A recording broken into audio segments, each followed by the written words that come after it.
कवि सम्मेलन देख देख के घर की शीला देवी को शेर और शायरी का बुखार चढ़ गया था। अब वो सीधे मुंह किसी को जवाब ही नहीं देती थी। उनके पति और उनका बेटा तो काम करने घर से बाहर चले जाते थे और उनकी शायरी झेलनी पड़ती थी बहू रेणु को। अब सास बोलती नहीं, अर्ज करती थी, संदूक पे रखी संदूक, संदूक में रखे झुमके, बहू झुमके निकाल के दे मेरे, कहाँ लगा रही है ठुमके। माँ जी, झुमके तो आपके निकाल दूंगी मैं, लेकिन आपके दिमाग से ये शायरी का भूत कैसे निकलेगा? छोटे लोग नहीं समझेंगे, शायरी है शौक बड़ा, तू अपने काम से काम रख, मेरे काम में मत टांग अड़ा। शौक अलग बात है, लेकिन हर चीज में अपना शौक डाल देने से जग हंसाई हो सकती है सासू माँ। अरे मैं हूँ एक नंबर कलाकार, कोई ऐसी वैसी बला नहीं, तुम घर के कामों में उलझी, समझोगी मेरी कला नहीं। ठीक है माँ जी, आप नहीं समझती तो कोई बात नहीं, लाओ मैं आपके झुमके ही निकाल कर दे देती हूँ। बहू सास के झुमके निकाल कर देती है और वहाँ से चली जाती है। शाम को बहू अपने पति से शिकायत करती है, सुनिए जी, आप माँ को कुछ समझाते क्यों नहीं? अरे क्या समझाना है माँ को? अरे अपनी शायरी थोड़ी कम करे ना। अरे तुमको उनकी शायरी से क्या दिक्कत है? अरे मुझे नहीं, पर पड़ोस में सब लोग हंसते हैं, कहते हैं बुढ़ापे में लोग सठिया जाते हैं, लेकिन शीला जी तो शायर हो गई हैं। अरे लोगों का काम है कहना, लोगों की बातों का क्या टेंशन लेना। अरे वाह, मैंने भी शेर कह दिया, वाह वाह वाह वाह। देख लो, तुमसे किसी ने कहा नहीं और तुम्हारे सामने कोई माँ की बुराई नहीं करता तो तुमको फर्क नहीं पड़ रहा। अरे तुम खामखा की बात का बतंगड़ बना रही हो। चलो चाय बना कर ले आओ मेरे लिए, साथ पियेंगे, कोई ढंग की बातें करेंगे। रेणु चाय बनाने लगती है। पहले वो अपने पति को चाय देती है, फिर सास को और आखिर में अपने ससुर को। लेकिन वो देखती है कि ससुर जी कुछ परेशान से हैं। क्या हुआ ससुर जी, कोई बात हो गई है क्या? अरे तेरी सास बात बात पे शायरी करती है।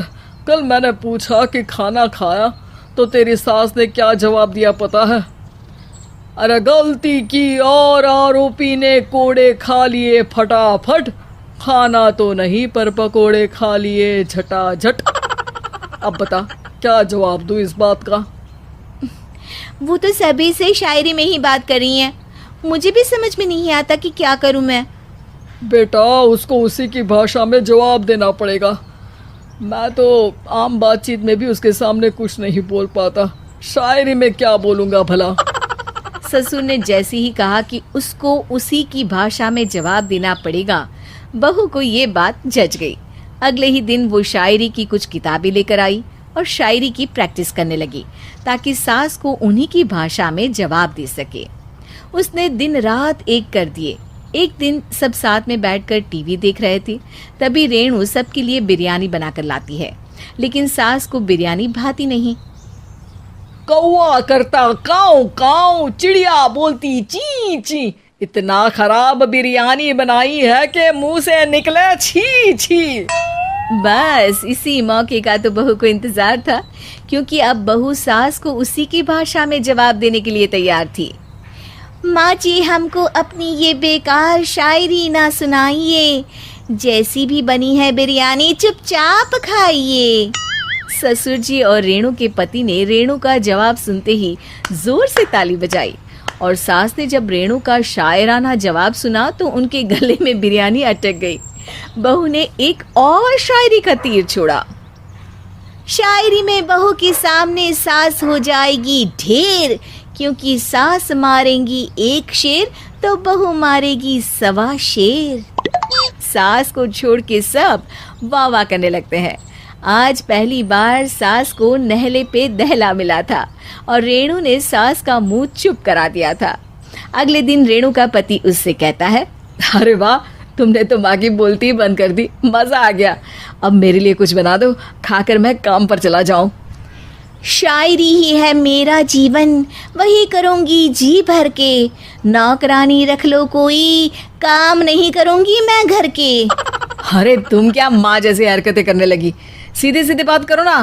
हो गई कल शायरी, रोज थोड़ी ना करोगी। शीशी भरी गुलाब की पत्थर पे फोड़ दो, जो मुझे शायरी से रोके उसके कान मरोड़ दो। पति घबराकर वहां से चला जाता है और बाहर उसके पिताजी के पास जाकर बैठ जाता है। दोनों अपनी बीवियों की शायरी से परेशान है।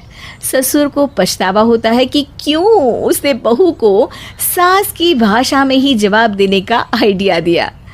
अब तो घर में दो दो शायर हैं। दोनों एक साथ दुखी स्वर में कहते हैं, हम दोनों की ही बीवियां जब से शायर हो गई है, क्या बताएं, जिंदगी एक फटा हुआ टायर हो गई है।